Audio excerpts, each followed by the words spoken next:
Excess crude oil account. FG explains why only $35 million is left. Welcome to the news and thank you for tuning in to listen. The federal government has explained how Nigeria's excess crude account fell from $72.4 million to $35 million in a space of 1 year, despite crude oil averaging higher than Nigeria's benchmark for the year. Well, this government has shown a lot of things to answer.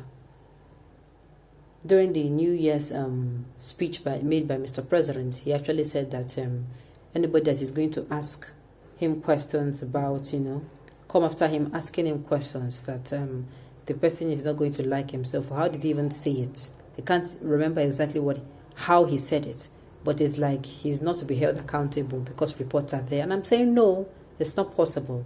Even if reports are there and there are things that you wrote down or recorded that is not clear, you still have to come and explain yourself, which is exactly that is going to happen. This government, like every other administration, they are going to be held accountable for some things. In fact, for most things. And if they don't give account to them, well, I think we all know what follows next.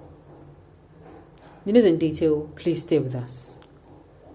This was addressed by Tolu Ogunlesi, Special Assistant to President Muhammadu Buhari, on digital and new media on Friday evening in a response to a Nairametrics article on the current figure of ECA.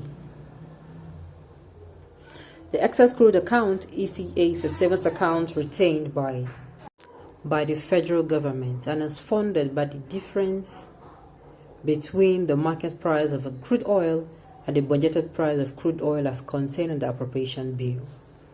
What Ogunlesi is saying. In defense of the Buhari administration, Ogunlesi said attempted a breakdown of how much for what purpose has been sent from the ECA. How much and for what purpose has been spent from the ECA. He said, for those pointing out the ECA was $2.1 billion in 2015, keep in mind $1 billion went into security purchases, including 12 Super Tucano jets. Part went to Paris Club refund to state and a substantial portion invested into the Sovereign Wealth Fund, NSRE. The President's aide also noted that the ECA was worth $20 billion in 2009 before depleting to $2 billion in 2015. The President's aide also noted that the ECA was once $20 billion in 2009 before depleting to $2 billion in 2015. The excess crude account was created to deal with surplus earnings from crude oil sales against the budgetary benchmark. Brent's 2021 annual average of $71 per barrel is the highest in the past 3 years, and the Nigerian government had a budget benchmark of $57 per barrel in 2021. Nairametrics earlier reported that in a representation delivered by the Honorable Minister of State for Budget and National Planning, Prince Clem Agba, during the 122nd physical meeting of a National Economic Council in Abuja.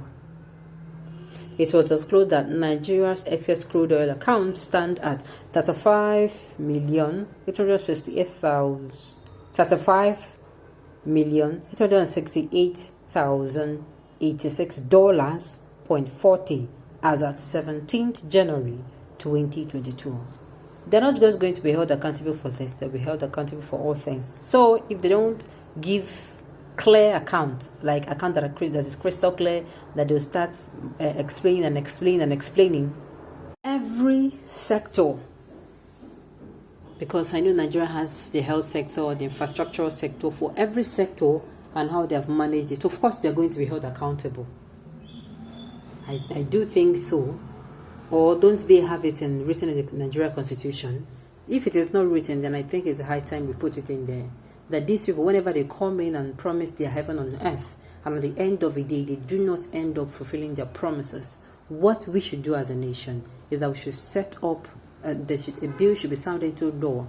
We set up a committee, people that are neutral. In fact, we don't even mind if those people will be coming from, they will not be known. till when they come, so that there will be nothing like bribing or collecting bribe or going ahead to bribe them. No, at the end of the day, so that these people will be tried, and if they are found guilty, they face judgment, just like every other person or citizen of Nigeria. I think it should be added. So from your explanation, it means that no money came into the purse of the country from 2015 till date, that we have been spending from the reserve all this while. A paltry $35 million plus only now remaining. There is God. Well. Like I said, after this particular tenure, I want to believe that he that set up the probe will also be probed. We're going to probe him, look into what he has been doing, how he has been spending Nigerians' money, how he has been using our resources apart from the money. And at the end of the day, if he's found guilty, I say again, he is made to face the law. Definitely, he is a human being and he is not above the law. You just went to the EC and collected the whole $1 billion for Tucano Jet without appropriation or even approval by the Senate. Now from $2 billion to just $35 million. Yet you have borrowed so much that we are now servicing our debt with up to 90% of our GDP. So where are we going? A question that I would like to have an answer to. Me too. I would like to find out where we are going with all this borrowing. At the end of the day, all I know is I just hope, somebody is held accountable. Not somebody, that those who are in charge are held accountable. Those who are clapping for him, those who are massaging his ego, all of them are going to be accountable for the office. If there is no law saying they should be accountable, they should ensure that before the next election, that it is signed into law, so that these people will be held accountable.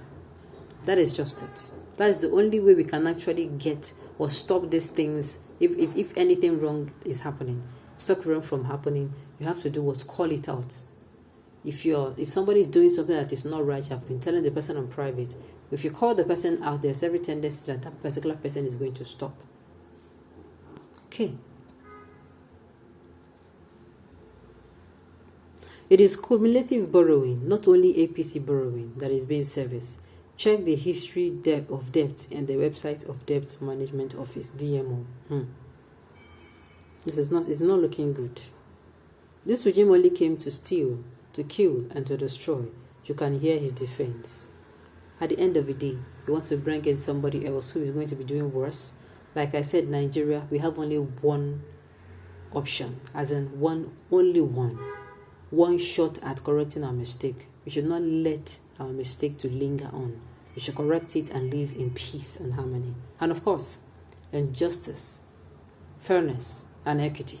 On this note, we've come to the end of